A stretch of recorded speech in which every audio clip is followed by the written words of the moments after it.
Assalamualaikum warahmatullahi wabarakatuh. Apa kabar sobat-sobat semuanya? Semoga kita dalam keadaan sehat jasmani dan rohani, tidak kekurangan satu apapun. Oke, mari kita lanjutkan ceritanya. Bab 1377. Ayah, kamu tidak mati, kan? Setelah keluar, Ye Guan melepaskan tangan Di Jingzhao. Di Jingzhao merasa sedikit kecewa, tetapi wajahnya tetap tenang. Ye Guan menarik napas dalam-dalam, merasakan angin sepoi-sepoi bertiup dari sekelilingnya. Lalu berkata sambil tersenyum tipis, "Nona Jingzhao, ayo jalan-jalan." Pertama-tama Jingzhao meliriknya dan berkata, "Iya." Setelah keduanya keluar dari aula, mereka langsung berjalan keluar. Sepanjang jalan, Ye Guan terus memandangi Akademi Guangxuan yang baru dibangun. Harus dikatakan bahwa akademi ini dibangun dengan baik. Ada puluhan ribu aula, yang letaknya berselang-seling dan berjarak sangat lebar. Tidak terlihat berantakan sama sekali. Dan material yang digunakan juga mewah. Pada pandangan pertama, sungguh megah dan megah. Meski agak mewah, akademi itu baru saja dibuka dan butuh muka, jadi dia mendukungnya. Sepanjang jalan, banyak siswa memberi hormat ketika mereka melihat Ye Guan dan Di Jingzhao.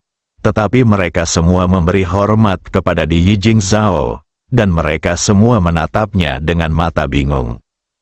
Pertama Jingzhao berkata, "Akademi baru saja didirikan, dan ini adalah siswa yang baru direkrut, jadi mereka belum melihatmu." Sambil berbicara, dia menunjuk ke arah alun-alun di kejauhan. "Patungmu masih dalam tahap pembangunan." Ye Guan melihat ke arah yang ditunjuk Di Jingzhao, dan melihat sebuah patung sedang dibangun di tengah alun-alun di kejauhan. Patung itu hampir selesai dan tampak sangat megah, kecuali kepalanya. Dia mengalihkan pandangannya, tersenyum, lalu bertanya, "Berapa banyak siswa yang akan kita rekrut pada gelombang pertama?" Pertama Jingzhao berkata, "Saat ini diperkirakan akan ada 20.000 orang, sekitar 10.000 diantaranya berasal dari klan kekaisaran utama dan sekte utama. Saya akan langsung menempatkan orang-orang ini ke kelas lanjutan." Saat berbicara, ia berbagi beberapa rencananya untuk akademi tersebut. Setelah mendengarkan, Ye Guan menoleh untuk melihat Di Jingzhao. Melihat tatapan Ye Guan, entah mengapa jantung Di Jingzhao tiba-tiba berdebar kencang. Dia segera menenangkan pikirannya dan berkata dengan tenang, "Mengapa kamu menatapku?" Ye Guan tertawa, "Aku benar-benar menemukan harta karun." Mendengar ini, rona merah tiba-tiba muncul di wajah Di Jingzhao. Jantungnya yang semula tenang, tiba-tiba berdetak cepat. Melihat banyak orang datang dan pergi di sekelilingnya, dia buru-buru menenangkan diri dan mengendalikan emosinya, tetapi hatinya tidak bisa lagi benar-benar tenang. Keduanya berjalan perlahan menuju kejauhan. Ye Guan tiba-tiba tersenyum dan berkata, "Nona Jingzhao, apakah Anda percaya bahwa saya akan mampu menyatukan seluruh alam semesta di masa depan?" Mula-mula Jingzhao menatapnya dan tidak berkata apa-apa. Ye Guan tersenyum dan berkata, "Apakah menurutmu aku sombong?" Mula-mula Jingzhao menggelengkan kepalanya. Ye Guan menatap ke kedalaman langit. Senyumnya perlahan memudar, dan dia berkata dengan lembut, "Cepat atau lambat, setiap alam semesta yang aku, Ye Guan, injakkan akan menjadi perintahku." Pertama-tama Jingzhao menatap wajah tampan dan percaya diri itu, dan untuk beberapa alasan, hatinya tiba-tiba tergerak, dan wajahnya memerah. Ye Guan tiba-tiba bertanya, "Apakah klan kekaisaran utama dan sekte utama masih bisa bekerja sama?" Pertama-tama Jingzhao dengan cepat menenangkan pikirannya, lalu dengan tenang berkata, "Apakah mereka tidak berani bekerja sama?" Ye Guan mengangguk, "Itu bagus." Pertama Jingzhao bertanya, "Apa rencanamu selanjutnya?" "Kehancuran kuno." Ye Guan mengangguk, "Ya, di sisi itu, Tapi semua yang ada di sini harus sesuai rencana dulu. Di Jingzhou berkata perlahan, dengan godaan Kaisar Yuan, semua keluarga besar dan sekte besar sekarang bekerja sangat keras, dan metode Guangxuan juga dipopulerkan dengan sangat cepat. Selain itu, metode Guangxuan ini sendiri adalah metode mental tingkat tinggi. Oleh karena itu, tidak perlu bagi keluarga besar dan sekte besar untuk mempromosikannya. Banyak orang mengambil inisiatif untuk mempelajarinya. Selain itu, semakin banyak orang ingin memasuki Akademi Guangxuan. Ye Guan berkata dengan lembut, "Sekarang, seluruh urusan akademi dan Si Huang ada padamu, jadi jangan terlalu lelah." Pertama-tama Jingzhou meliriknya dan berkata, "Kamu memberiku sumber kaisar, jadi aku harus melakukan sesuatu untukmu." Ye Guan mengerutkan kening. Hanya itu, pertama Jingzhou berkata dengan tenang, "Apalagi?" Selagi dia bicara, dia melirik Ye Guan dari sudut matanya. Ye Guan tidak mengatakan apapun, tetapi berjalan pergi dengan wajah muram. Pertama, sudut mulut Jingzhou sedikit terangkat. Setelah beberapa saat, Ye Guan tiba-tiba mengganti topik pembicaraan. Bagaimana keadaan bocah penjudi itu sekarang? Pertama Jingzhou berkata, "Pergi dan lihat." Ye Guan mengangguk, "Oke." Pertama, Jingzhou tiba-tiba memegang tangannya dan menghilang bersamanya. Tambang neraka, ini adalah penjara yang dibangun oleh klan pertama. Kebanyakan orang yang datang ke sini adalah pengikut klan pertama yang telah melakukan kejahatan serius. Ada juga beberapa orang yang melakukan kejahatan di kota pertama. Lagi pula, orang-orang yang datang ke sini pada dasarnya bukan orang baik. Saat itu sedang puncak musim panas. Terik matahari membakar bumi. Tidak ada sedikit pun angin, dan seluruh tambang bagaikan kapal uap besar. Hampir 10.000 orang bekerja keras di pertambangan itu. Karena bersifat hukuman, kultivasi setiap orang yang datang ke sini akan disegel, dan mereka tidak akan berbeda dari orang biasa. Secara diam-diam, Ye Guan melihat sekilas, dan akhirnya, dia melihat Gu Chen. Dalam waktu kurang dari setengah bulan, Gu Chen telah kehilangan banyak berat badan. Dia bertelanjang dada, tubuhnya hitam pekat, dan ada beberapa bekas luka panjang di punggungnya, seolah-olah dia telah dicambuk. Pada saat itu, dia sedang menggali dengan keras menggunakan cangkul besi, dan tangannya penuh dengan lepuh. Mungkin dia memang terlalu lelah, jadi dia memperlambat langkahnya sedikit. Wah, pada saat ini, sebuah cambuk menghantam punggungnya dengan keras, menyebabkan dia menggertakkan giginya kesakitan. Di belakangnya, seorang penjaga berteriak dengan marah, "Masih mau bermalas-malasan?" Gu Chen tidak tahan lagi. Dia memohon, "Kakak, jika kamu terus melakukan ini, jangankan manusia, bahkan keledai pun tidak akan bisa melakukannya." Penjaga itu berteriak, "Mengapa kamu meminjam uang dan tidak membayarnya kembali? Jika kamu tidak meminjam uang dan tidak membayarnya kembali, kamu tidak akan dikirim ke sini." Gu Chen merasa getir. Belum lama ini, dia dilaporkan ke klan pertama karena tidak membayar kembali uang pinjaman, jadi dia dikirim secara paksa ke sini. Setelah datang ke sini, dia mendapati bahwa itu hanyalah neraka. Selalu ada pekerjaan yang harus dilakukan, bekerja selama sebulan dapat menghasilkan 10 kristal abadi. 10 kristal peri bahkan tidak bisa membeli sebutir telur. Mula-mula ia bersumpah ke langit dan menyatakan kesediaannya untuk keluar bekerja dan melunasi utang-utangnya. Namun yang ia dapatkan sebagai balasannya adalah pemukulan. Pada mulanya dia masih punya keberanian. Tetapi setelah dipukul berkali-kali, dia tidak berani lagi bersikap tangguh. Orang-orang di sini bahkan tidak memperlakukannya sebagai manusia.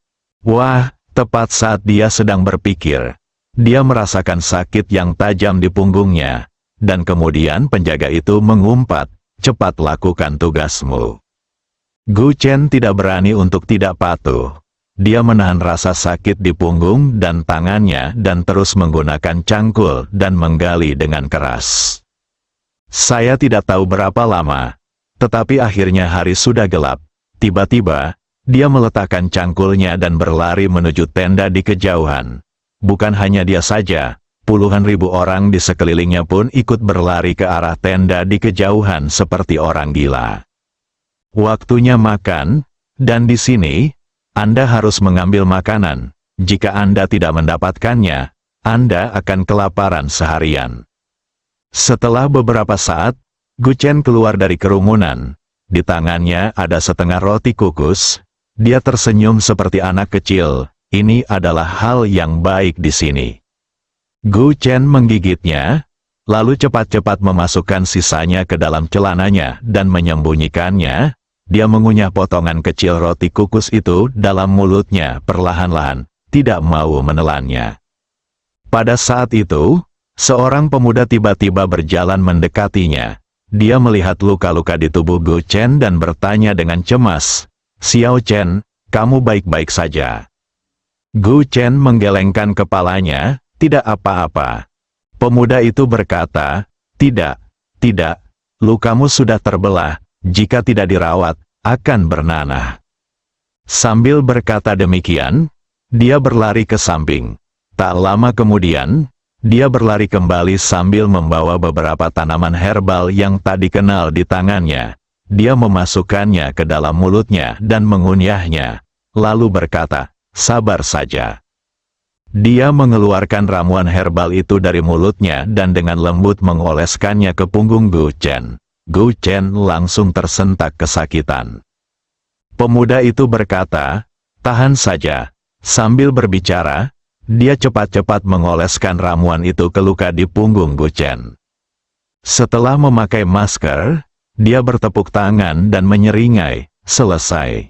Gu Chen melirik pemuda itu dan berkata dengan penuh terima kasih, "Yun Zhen, terima kasih." Yun Zhen dipenjara bersamanya. Dikatakan bahwa dia telah menyinggung seseorang dan dibawa masuk. Mungkin karena usia mereka sama, mereka berdua sangat akrab. Pemuda bernama Yun Zhen mendukungnya dan berkata sambil tersenyum, Ini hanya masalah kecil, jalan-jalan dan istirahatlah, kita masih harus bekerja besok."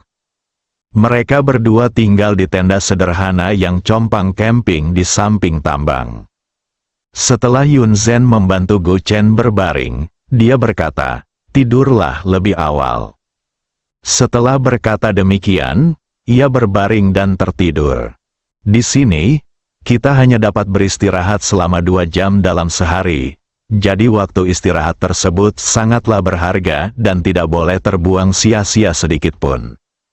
Gu Chen menatap kedalaman langit, tidak tahu apa yang sedang dipikirkannya. Air mata tiba-tiba menggenang di matanya. Ayah, seharusnya belum meninggal, kan?" Saat dia berbicara, air matanya tiba-tiba mengalir seperti mata air.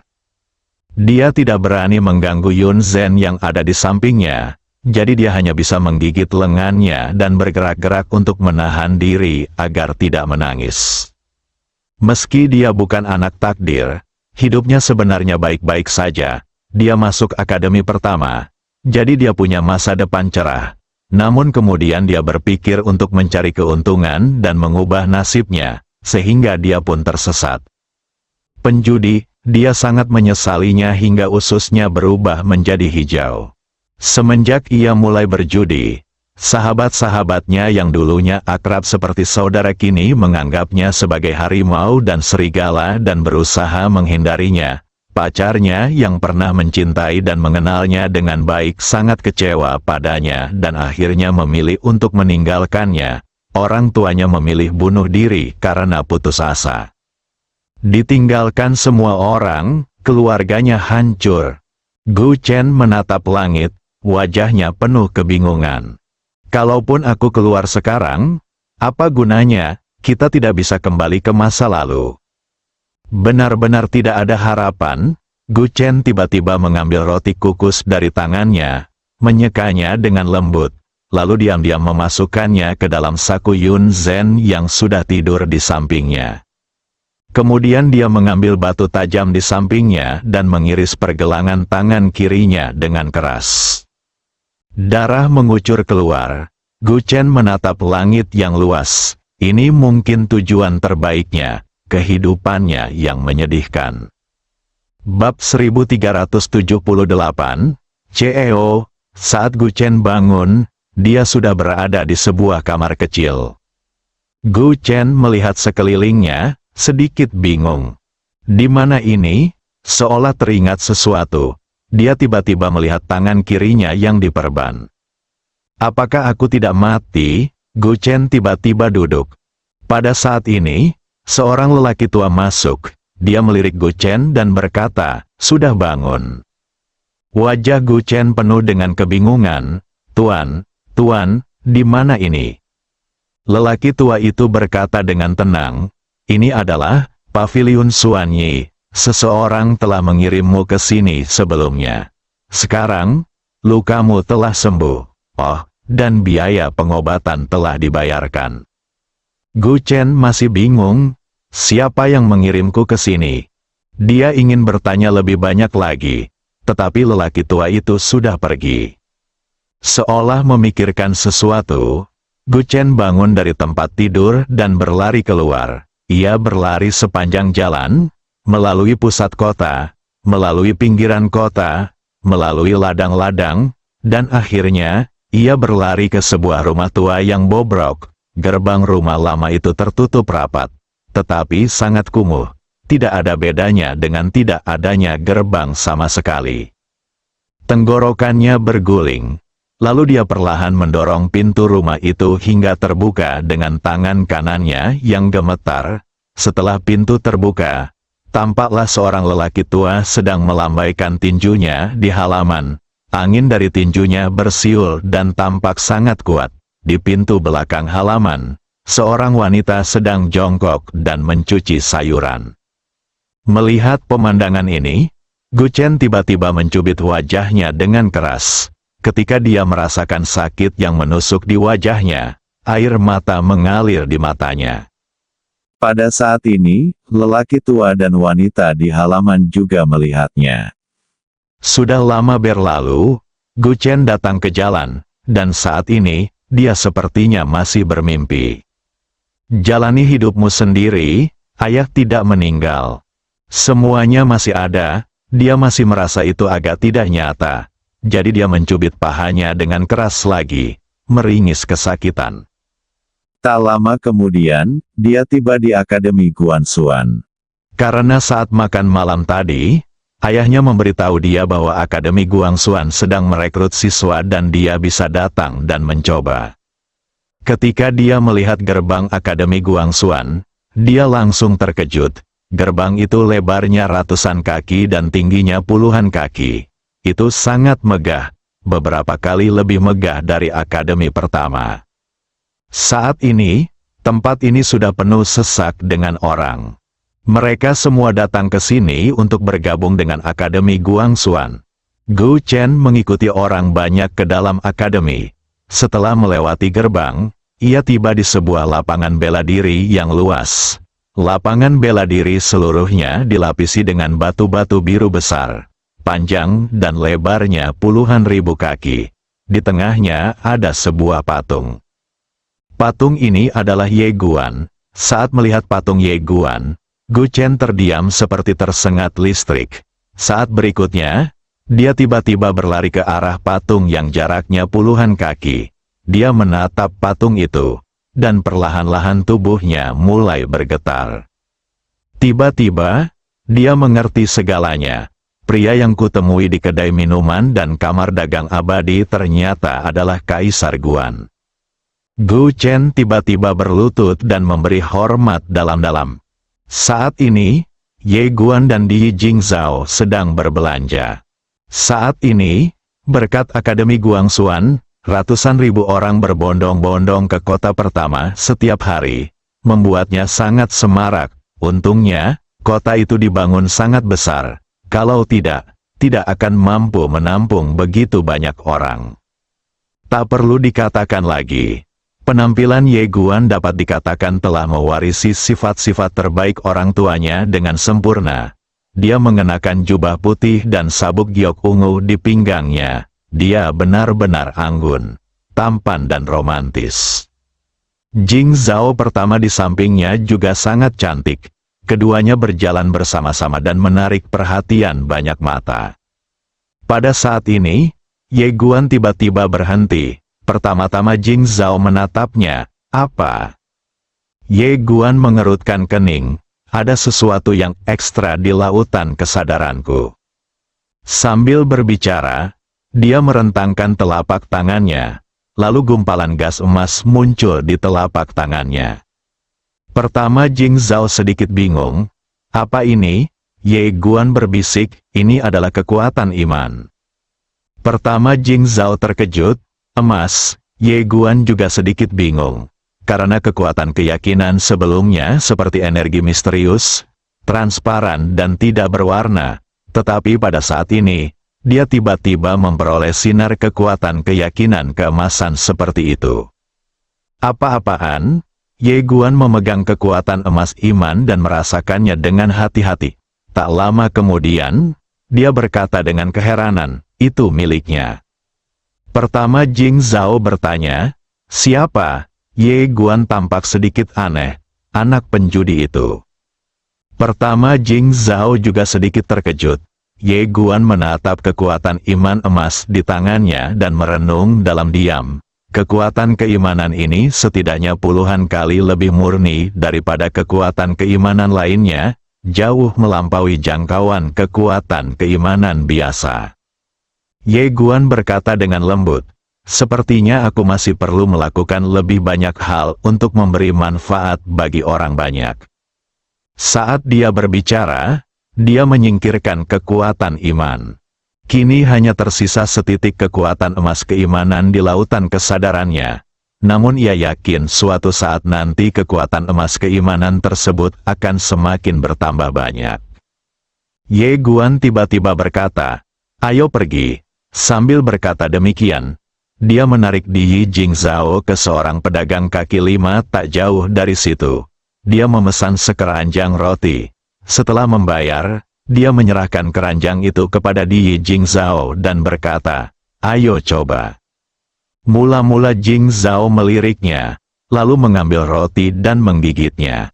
Ye Guan tersenyum dan bertanya, bagaimana rasanya?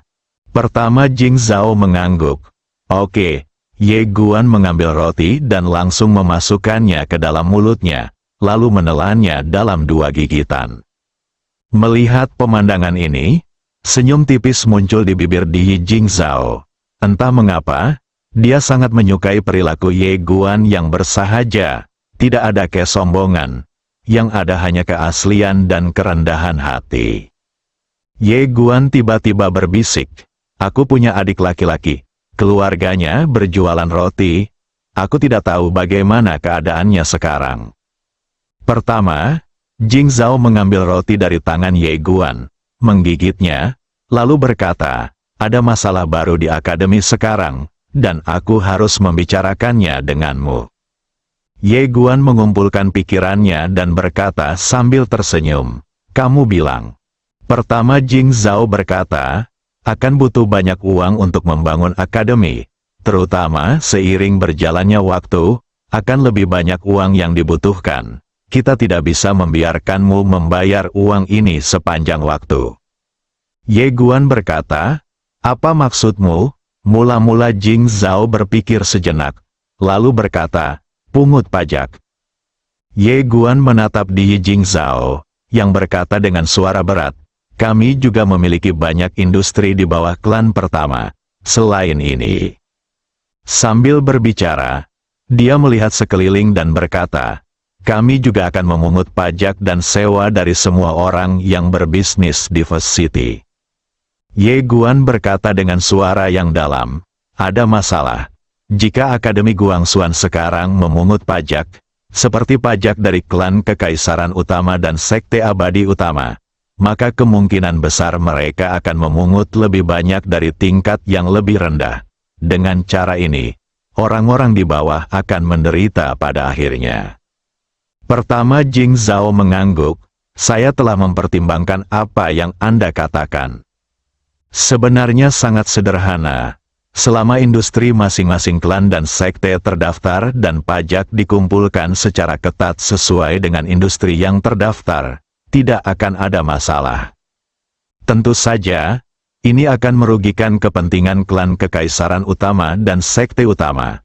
Tetapi tidak ada cara lain. Jika kita tidak melakukan ini, Akademi akan kesulitan untuk berkembang di masa depan. Selain itu, klan kekaisaran utama dan sekte utama akan menjadi semakin kuat di masa depan. Tidak apa-apa jika Anda ada di sini. Jika Anda tidak ada di sini, bagaimana Akademi bisa menekan mereka? Ye Guan menatapnya. Kau ingin melemahkan klan kekaisaran utama dan sekte abadi. Pertama, Jing Zhao menggelengkan kepalanya. Ini bukan tentang melemahkan mereka, tetapi tentang mengembangkan Akademi dengan penuh semangat. Akademi harus lebih kuat daripada keluarga besar dan sekte abadi. Selain itu, kita harus membiarkan mereka secara bertahap dan menyeluruh berintegrasi ke dalam Akademi dan menjadikan Akademi sebagai fokus utama. Jika tidak, di masa depan, akan ada banyak keluarga dan sekte bangsawan, dan Akademi hanya akan menjadi hiasan. Dia berhenti sejenak dan melanjutkan. Meskipun aku sedang mendiskusikan hal ini denganmu, aku sudah mulai menerapkannya. Semua industri klan pertamaku telah membayar pajak sesuai persentase tertentu tahun ini. Bukan hanya aku, tetapi juga klanmu, klan kekaisaran, dan sekte Dao telah mulai melakukannya. Mereka melakukannya atas inisiatif mereka sendiri. Ekspresi rumit tampak di mata Ye Guan. Dia tentu tahu bahwa itu karena Di Jing Zhao yang mengambil inisiatif untuk melakukannya, jadi keluarga lain pun melakukan hal ini. Jika klan pertama tidak melakukan ini, klan lain tidak akan melakukannya. Pertama, Jing Zhao melanjutkan, saya tahu apa yang Anda pikirkan, jadi jangan khawatir. Kebijakan apapun di masa mendatang tidak akan menambah beban bagi orang-orang itu. Sama seperti pedagang roti, kita tidak dapat memungut pajak dari mereka. Kita harus mencari cara untuk memberi mereka subsidi tertentu, seperti mengurangi biaya kios. Jika ada anak-anak dalam keluarga, biaya sekolah dapat dikurangi sebagian atau seluruhnya tergantung pada situasinya. Tentu saja, saya hanya dapat memberikan gambaran kasar tentang hal-hal ini. Untuk detailnya, saya perlu berdiskusi dengan Muyu dan yang lainnya secara perlahan, lalu merumuskan piagam terperinci. Saya akan menunjukkannya kepada Anda saat waktunya tiba, dan Anda dapat memutuskan. Ye Guan sangat tersentuh dengan apa yang didengarnya. Dia berbisik, Nona Jing Zhao. Awalnya Jing Zhao tidak berani menatap matanya dan memalingkan wajahnya. Jangan tergerak, aku juga karena jejak kaisar sumber itu. Ekspresi Ye Guan membeku. Pertama-tama Jing Zhao meliriknya, dan melihat ekspresinya yang membeku, sebuah senyuman muncul di sudut mulutnya. Ayo jalan-jalan. Jarang ada waktu luang hari ini. Ayo jalan-jalan. Ye Guan mengangguk. Oke, mereka berdua sedang berjalan-jalan di kota. Pertama, Jing Zhao kebetulan punya hari libur yang langka hari ini, jadi dia sangat gembira. Setelah waktu yang tidak diketahui, Ye Guan tiba-tiba berhenti. Pertama-tama Jing Zhao menoleh ke arahnya. Ada apa? Ye Guan menyipitkan matanya sedikit. Seseorang dari peradaban Sui Ming akan datang. Pertama Jing Zhao terkejut.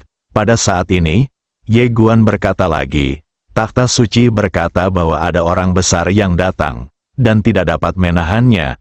Aku khawatir sesuatu yang buruk akan terjadi. Sisa-sisa cahaya api, takhta suci bergetar pada saat ini. Tidak jauh di depannya, berdiri seorang wanita mengenakan gaun merah yang berkilauan seperti api arang. Di pinggangnya ada pisau panjang. Kaki kanannya berada di atas batu besar, dan siku kanannya bertumpu di pahanya, mengunyah buah berwarna merah muda. Takhta suci tidak berani mengucapkan sepatah kata pun. Setelah beberapa saat, wanita itu selesai memakan buah itu. Dia menepuk tangannya dan mengumpat dengan marah. Sialan, hati pengasih itu sangat sombong. Pembatasan yang dia tetapkan bertahun-tahun lalu masih sangat kuat. Dia menindasku dengan 3 alam. Aku sangat marah sampai dadaku sakit. CEO yang baru diangkat bernama Van juga seorang cabul. Sialan, cepat atau lambat aku akan membakar pohon buah itu. Pohon itu hanya menghasilkan buah yang tidak normal. Bersambung.